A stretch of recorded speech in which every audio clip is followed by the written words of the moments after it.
Good day po sa inyong lahat mga ka-sport. Kahapon sa first game ng Ibaraki Robots at Yokohama B Corsairs ay isang wild game ending at nakakayak ang pangyayari.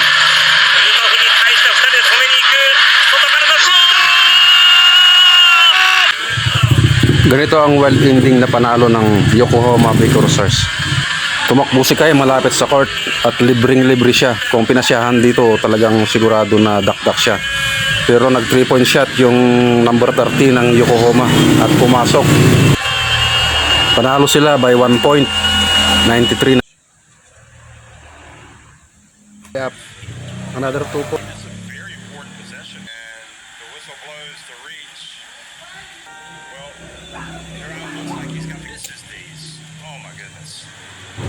Mintis ang unang free throw ng Ibaraki.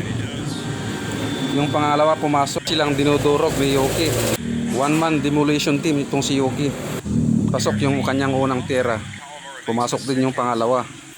At pumasok yung pangatlo. Naging 4 na lang ang kalamangan ng Ibaraki Robots at timeout ang Robots.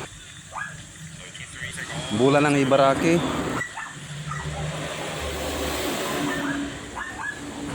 Ang ganda ng depensa ng Yokohama. Cover nila lahat.